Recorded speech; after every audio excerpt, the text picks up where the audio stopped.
बच्चों, स्वागत है मेरे नए वीडियो में। और आज के इस वीडियो में हम लोग क्लास 12 मैथ एनसीईआरटी की बुक का लेसन नंबर 6 अवकलन के या अवकलज के अनुप्रयोग का रिवीजन करेंगे काफी कम समय में, क्योंकि अब आपके पास एग्जाम के लिए समय नहीं बचे हैं, इसलिए आपको कम समय में ज्यादा से ज्यादा चीजों को जानना है। ठीक है, तो हम लोग इस चैप्टर का बहुत ही कम समय में आज रिवीजन करने वाले हैं। और मैं आपको बता दूं कि यह जो होगा लास्ट वीडियो होगा मैथमेटिक्स के लिए। और अब हम लोग मैथमेटिक्स रिवाइज कर लिए, फिजिक्स रिवाइज कर लिए, अब हम लोग न्यू बैच स्टार्ट करेंगे केमिस्ट्री का। ठीक है, तो चलिए स्टार्ट करते हैं। सबसे पहले हम लोगों ने अब तक ये जान लिया है कि अवकलन क्या है, अवकलज गुणांक क्या है। dy बाई dx को हम लोग अवकलज गुणांक कहते हैं। आप किसी भी फलन का जितनी बार चाहे उतने बार अवकलन गुणांक निकाल सकते हैं, 2 बार 3 बार, dy by dx, d2y by dx square, d3y by dx cube, ये सारी चीजें। अब हम लोग जानेंगे कि इतना जो हम लोगों ने अवकलज निकालना सीखा, अवकलन के बारे में पढ़ा, इसका क्या उपयोग है। हमारी जो प्रैक्टिकल लाइफ है, रोजमर्रा की जो जिंदगी है, उसमें तो कहीं हम लोग यूज इसका नहीं देख पाते हैं, लेकिन जो हमारा पढ़ाई से संबंध है, जो हम लोग क्लास 12 में पढ़ रहे हैं, क्लास 12 के जो चैप्टर्स हैं उससे जो संबंध है, उस हिसाब से अवकलज का जो अनुप्रयोग है वो यही सारी चीजें हैं।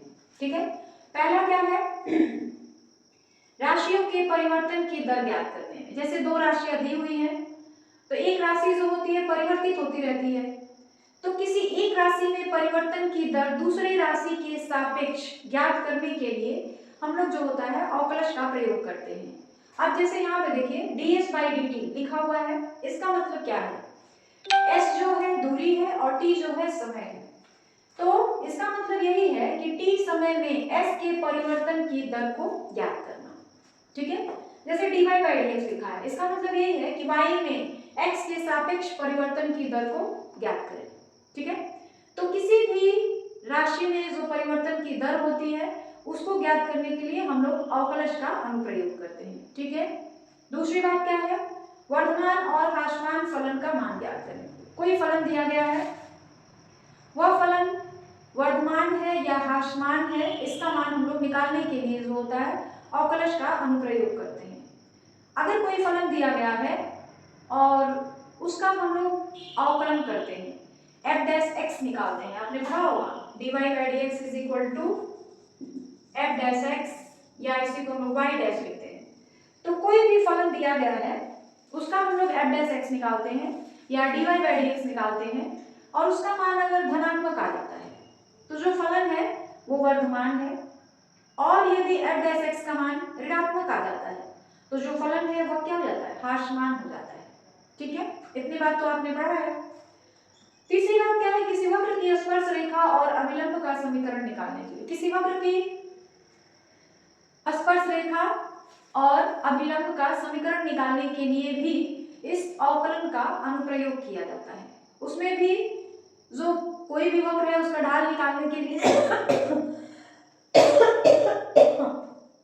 कोई भी वक्र है उसका ढाल निकालने के लिए हम लोग स्लोप जिसको कहते हैं dy बाई dx का मान निकालते हैं, यानी f डैश x निकालते हैं। किसी भी वक्र के लिए, किसी भी रेखा के लिए जो ढाल होता है, स्लोप होता है, वह जो होता है dy बाई dx होता है। ठीक है, तो किसी भी रेखा का अभिलंब और स्पर्श रेखा निकालने के लिए हम लोग अवकलज का उपयोग करते हैं। हालांकि ये आपके चैप्टर से कट चुका है, अभिलंब और स्पर्श रेखा जो है किसी वक्र का निकालना अवकलज के अनुप्रयोग में नहीं, इस साल आपके सिलेबस से रिड्यूस कर दिया गया है। दो वक्रों का प्रतिच्छेद कोण ज्ञात करने के लिए भी इसका प्रयोग किया जाता है। उसके बाद सन्निकटन मान ज्ञात करने के लिए, उच्चिष्ट तथा निम्ननिष्ठ मान ज्ञात करने के लिए, अगर कोई फलन दिया है तो उसका उच्चिष्ट और निम्ननिष्ठ मान निकालने के लिए भी हम लोग अवकलज का ही अनुप्रयोग करते हैं। इसके लिए सबसे पहले हम लोग क्या करते हैं, dy बाई dx निकालते हैं, यानी f डैश निकालते हैं। f डैश x निकालने के बाद उसको 0 के बराबर कर देते हैं, और फिर वहां से हम लोग x का मान निकाल लेते हैं। फिर उसी फलन का डबल डिफरेंशिएबल निकालते हैं, मतलब द्वितीय कोटि का अवकलन निकालते हैं, और वहां से फिर हम लोग द्वितीय कोटि का अवकलन निकालते हैं। अगर द्वितीय कोटि का जो अवकलन होता है वो ऋणात्मक आ गया तो फलन जो होगा वह क्या बोलते हैं, उसका जो मान होगा फलन का उच्चिष्ट होगा, और अगर द्वितीय कोटि का अवकलन ऋणात्मक आ गया तो फलन द्वितीय कोटि का हमने अवकलन किया और उसका मान धनात्मक आ गया, तो फलन जो होगा निम्नलिखित होगा और जो मान होगा फलन का वह भी निम्नलिखित ही होगा। फलन ह्रासमान होगा। और अगर द्वितीय कोटि का अवकलन निकाल रहे हैं और उसका मान ऋणात्मक आ गया, तो जो फलन का मान होगा वह फलन जो होगा वह वर्धमान होगा और उसका जब हम लोग मान निकालेंगे किसी बिंदु पर तो वह जो होगा उच्चिष्ट मान होगा। मतलब उल्टा हो जाता है यहाँ पे कि अगर डबल डिफरेंशिएशन यानी द्वितीय कोटि का अवकलन हम लोग निकालते हैं और उसका मान ऋणात्मक आ जाता है तो फलन जो होता है वर्धमान होता है। और अगर हम लोग द्वितीय कोटि का अवकलन निकालते हैं और फलन का जो मान होता है वो धनात्मक आ जाता है तो फलन जो होता है ह्रासमान होता है। तो द्वितीय कोटि का अवकलन निकालेंगे ना तो ये उल्टा चलने लगता है। आगे बात समझ गए? तो ये सारे इंपॉर्टेंट डिफिनेशंस थे जो आपको याद होने चाहिए और ये चीजें और भी अच्छे से क्लियर हो जाएंगी जब हम लोग एक दो सवाल लगा लेंगे इस पे। ठीक है, तो चलिए अब हम लोग सवाल को लगाना स्टार्ट करते हैं। और मैंने पहले ही बता दिया है कि आज जो है रिवाइज का ये लास्ट दिन है और कल से हम लोग न्यू बैच की पढ़ाई स्टार्ट करेंगे। उसमें भी जो पुराने बच्चे हैं पेपर देने वाले हैं, जो लोग नहीं कुछ पढ़ चुके हैं, नहीं पढ़े हैं, वो लोग उसमें ऐड होकर के देख सकते हैं ताकि आपका एक तरह से रिवीजन भी हो जाएगा। ठीक है, एक सवाल करेंगे। सवाल है fx = cos x और fx = cos 2x। निम्नलिखित में से कौन से फलन 0 और π/2 में निरंतर ह्रासमान है? हमने आपको पहले बताया था कि कोई भी फलन दिया हो अगर उसको चेक करना है कि वो निरंतर वर्धमान है या निरंतर ह्रासमान है तो हम लोग पहले उसका अवकलन करते हैं, f' निकालते हैं। f' का मान अगर धनात्मक आ जाए तो फलन जो है वर्धमान है, f' का मान ऋणात्मक आ जाए तो फलन जो है ह्रासमान है।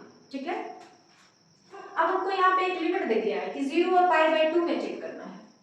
ठीक है, तो अगर दोनों के मान सेम हो जाए मतलब इस लिमिट में फलन का मान और f' का मान दोनों का मान बराबर आ जाए तो फलन वर्धमान, दोनों का मान अगर अलग अलग आ जाए तो फलन जो है ह्रासमान। ठीक है, तो चलिए चेक करते हैं।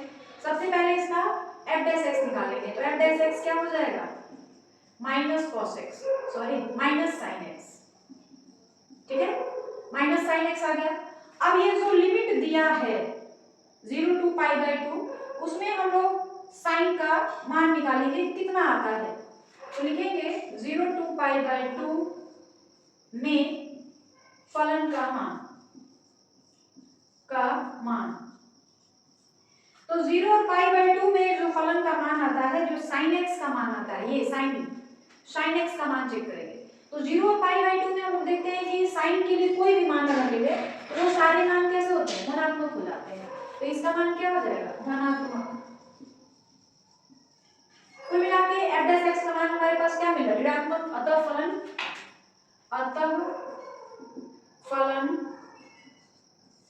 0 π/2 में निरंतर ह्रासमान है। ठीक है, उसी तरीके से दूसरा भी कर लेते हैं। ठीक है, तो इसका क्या हो जाएगा सेम उसी तरीके से f' cos का हो जाएगा -sin 2x और sin 2x का 2 यानी ये हो जाएगा f' -2 sin 2x जो कैसा आ रहा है ऋणात्मक आ रहा है। और देखिए sin x का मान तो हम लोग लिखेंगे 0 π/2 में sin 2x का मान, यहाँ पे आप चाहे तो फलन नहीं sin x का मान तो यहाँ पे sin 2x का मान क्या होगा धनात्मक होगा। देखिए क्या मिल रहा है यहाँ पे माइनस मिल रहा है f' का मान और यहाँ पे आ जा रहा है धनात्मक। वही चीज यहाँ पे भी है, f' का मान ऋणात्मक आ रहा है और जो उस अंतराल में फलन का मान पूछा गया वो धनात्मक आ गया। दोनों की चिन्ह अलग अलग हो जाता है फलन, अतः फलन 0 π/2 अंतराल में निरंतर ह्रासमान है।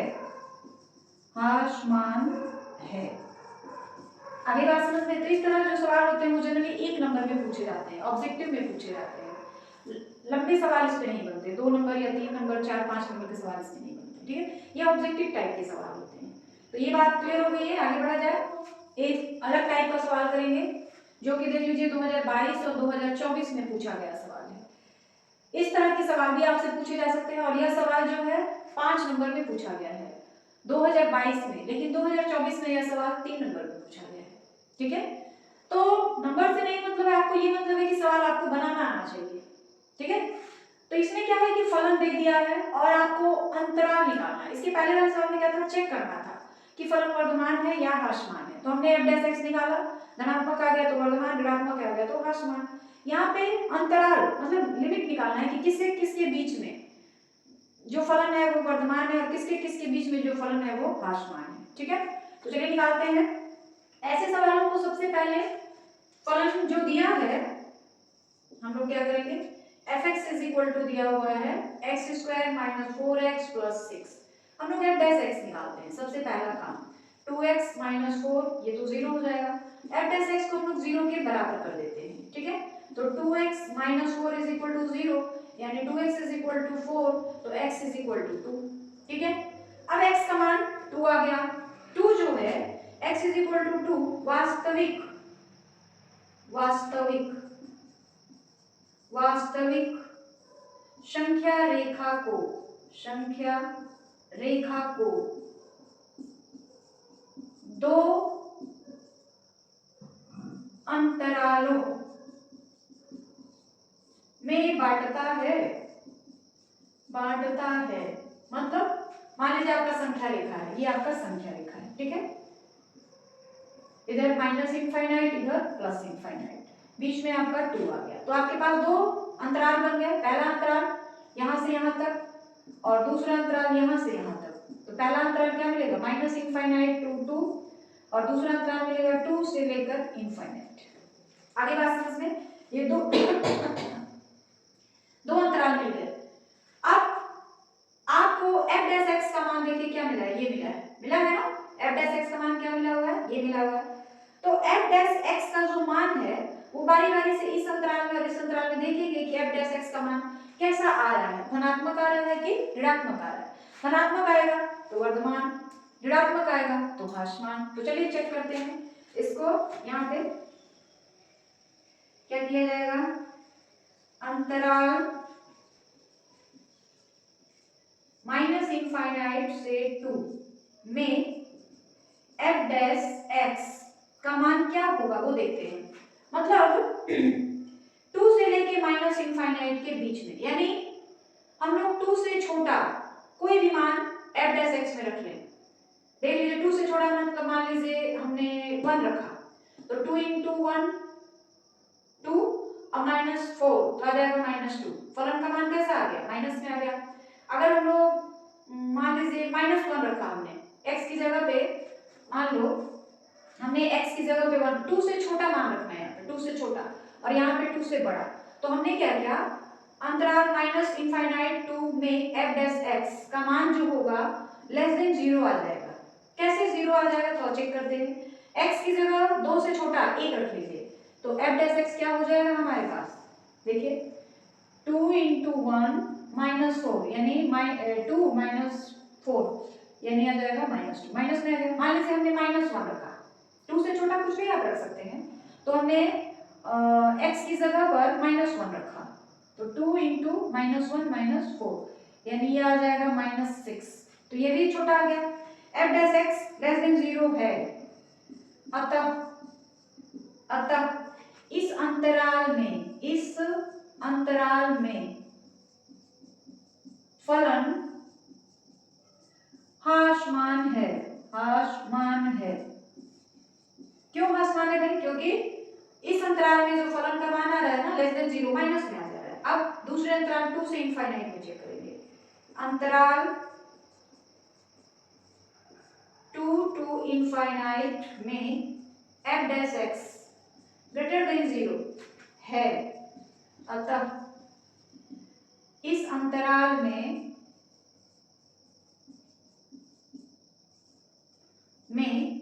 फलन वर्धमान है। कैसे वर्धमान है, कैसे पॉजिटिव आ रहा है, देख लीजिए 2 से बड़ा आप कोई भी मान रख लीजिए, मान लीजिए 3 हमने रखा, तो 2 3 6, 6 माइनस 4 कितना बचेगा 2। मान लीजिए हमने 4 रखा, तो 4 दूनी 8, 8 माइनस 4, 4 बचा, यानी f डैश x का मान कैसा आ जाएगा, धनात्मक आ जाएगा। इसलिए फलन जो होगा इस अंतराल में क्या हो जाएगा, वर्धमान हो जाएगा। ठीक है, तो इस तरह के सवाल आएंगे तो आप कर लेंगे अब एग्जाम में, कोई दिक्कत नहीं होनी चाहिए आपको इसमें। क्लियर है, कोई भी दिक्कत हो तो आप कमेंट करके पूछ सकते हैं। तो एक अलग टाइप का सवाल करेंगे, और सवाल है, एक स्थिर तालाब में एक पत्थर डाला जाता है, कोई भी पानी स्थिर अगर उसमें पत्थर डालेंगे तो तरंगे उत्पन्न होंगे और वह तरंगे वृत्ताकार होंगी। ठीक है, तरंगे 4 सेंटीमीटर प्रति सेकंड की गति से चलती हैं। जब वृत्ताकार तरंगों की त्रिज्या 10 सेंटीमीटर हो तो उस क्षण गिरा हुआ क्षेत्रफल कितनी तेजी से बढ़ रहा है। तरंगे 4 सेंटीमीटर प्रति सेकंड की गति से चलती हैं, यानी यहाँ पे वृत्त की त्रिज्या में परिवर्तन समय के सापेक्ष दिया गया है। देखिए सेंटीमीटर प्रति सेकंड दिया हुआ है ना, तो सबसे पहले जो जो चीजें दी गई हैं हम लोग उसको लिख लेंगे। दिया है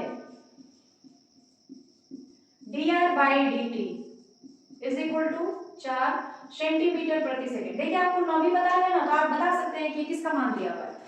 दूरी के नापने के लिए सेंटीमीटर और सेकंड समय का होता है, यानी dr/dt का मान दिया हुआ है। और क्या चीज दी गई है, r का मान दिया हुआ है 10 सेंटीमीटर। तो उस क्षण गिरा हुआ क्षेत्रफल कितनी तेजी से बढ़ रहा है, यानी आपको dA/dt का मान निकालना है। dA/dt का मान जो है निकालना है। ठीक है, तो सबसे पहले क्षेत्रफल यानी वृत्त का क्षेत्रफल, वृत्त का क्षेत्रफल A बराबर होता है पाई आर स्क्वायर। तो हम लोग dA/dt निकाल दें, t के सापेक्ष इसका अवकलन कर दें, तो क्या हो जाएगा 2 पाई r और फिर r का dr/dt।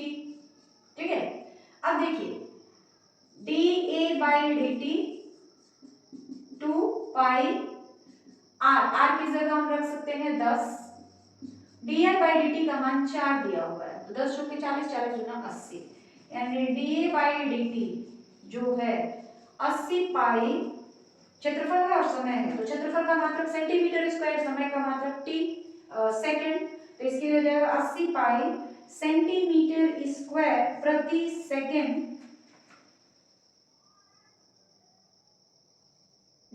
की दर से बढ़ रहा है, बढ़ रहा है। आगे बात समझ में, यह सवाल जो है 5 नंबर में पूछा गया है और 2020 में। ठीक है, तो इस तरह के सवाल आएंगे तो आप आसानी से कर लेंगे। इस तरह के और भी सवालों का आप प्रैक्टिस कर लीजिएगा। आपके पास यूपी बोर्ड में यही फायदा है बेटा कि कोई भी सवाल एनसीईआरटी की बुक के बाहर से नहीं आता है, सारे सवाल आपके एनसीईआरटी के ही अंदर से आते हैं। इसलिए आपको पेपर देने के लिए सफिशिएंट है कि आप एनसीईआरटी की बुक पढ़ के जाइए। एनसीईआरटी की बुक से ही जितने सवाल पूछे जाने होंगे पूछे जाएंगे, एनसीईआरटी के बाहर से एक भी सवाल नहीं आता है। ठीक है, लेकिन वही जो सीबीएसई बोर्ड होता है, आईसीएसई बोर्ड होते हैं, उन सारे बोर्डों में बुक के बाहर से, एनसीईआरटी की बुक के बाहर से भी पूछे जाते हैं। ठीक है ना, इसलिए बच्चे वहां पे कंफ्यूज हो जाते हैं। तो आपके लिए तो एक अच्छा ऑप्शन है कि आपको केवल और केवल एनसीईआरटी की ही बुक पढ़नी है। ठीक है, बाकी अगर आप बड़े लेवल पे आगे बढ़ना चाहते हैं, आगे तैयारी करना चाहते हैं, तो भाई आप जितना ज्यादा पढ़ेंगे उतना ज्यादा आपके लिए फायदेमंद होगा।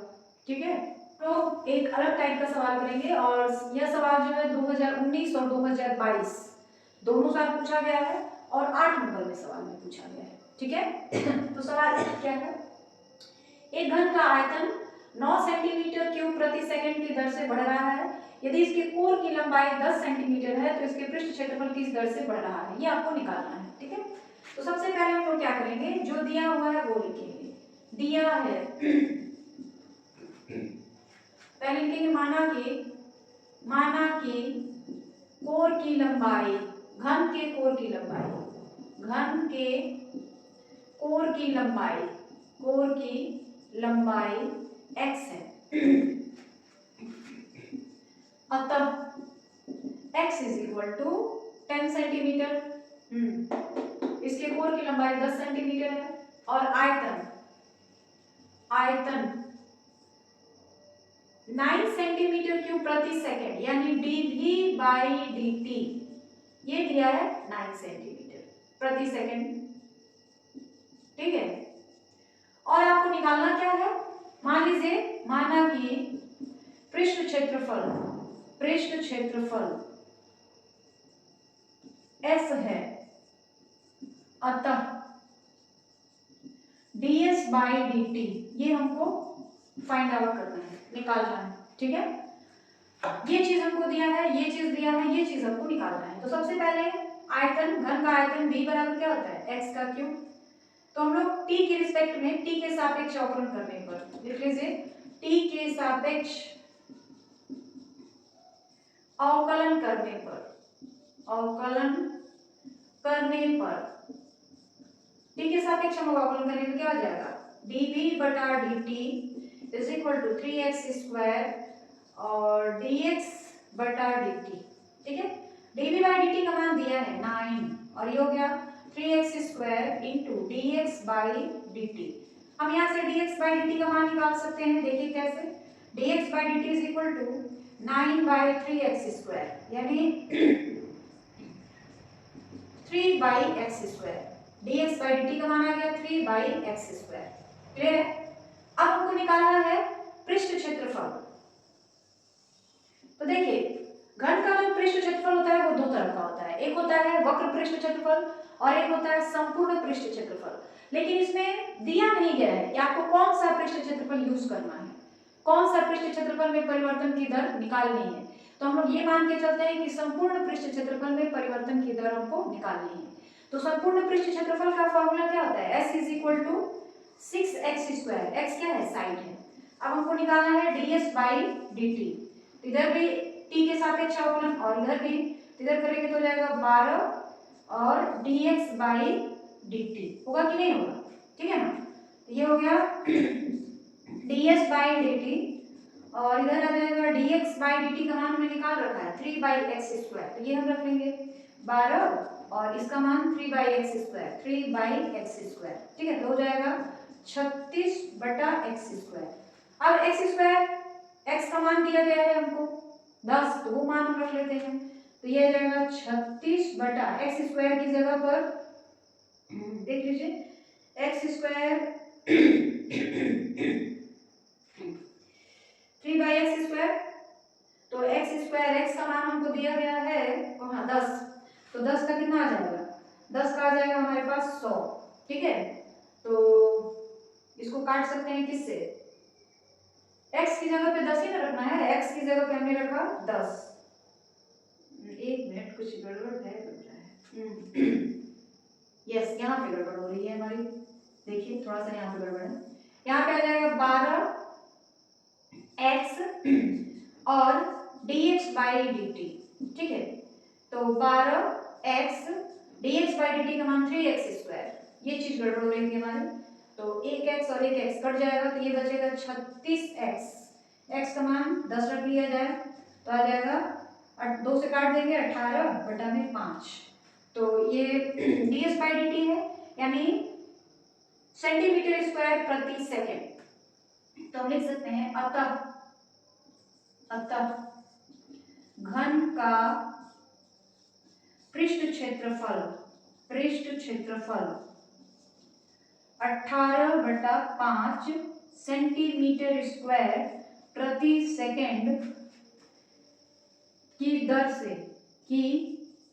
दर से बढ़ रहा है।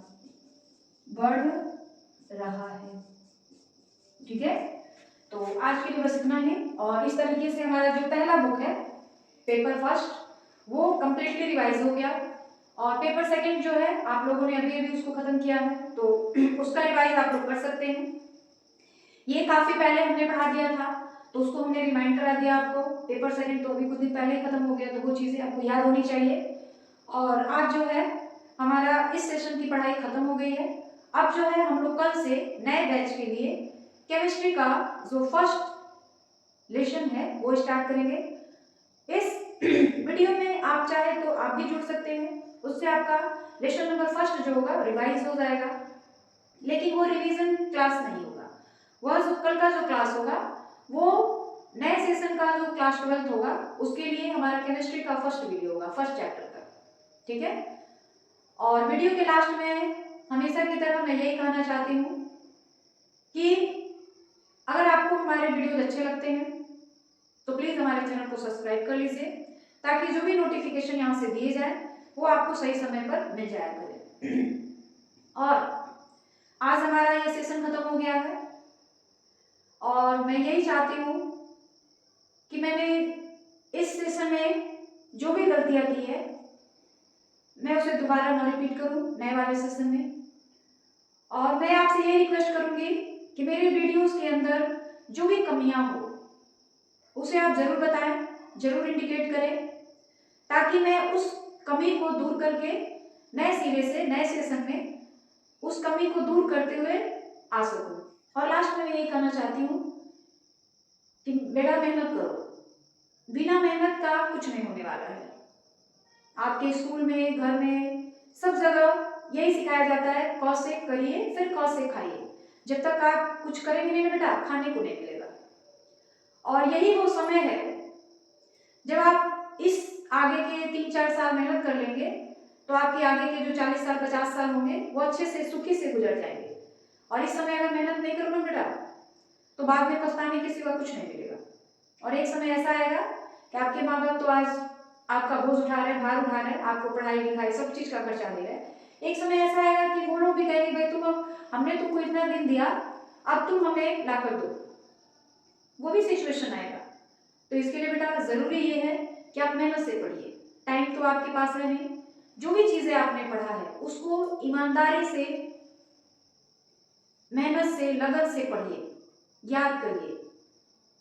अब आपको केवल पढ़ना है, पढ़ाई के अलावा कुछ नहीं। नो मोबाइल, नो गेम, सब चीज छोड़ दीजिए।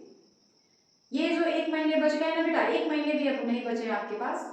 इस 1 महीने में आप जितना मेहनत करोगे, जितना ज्यादा मेहनत करोगे, आपका आने वाला जीवन उतना ज्यादा सुखी होगा।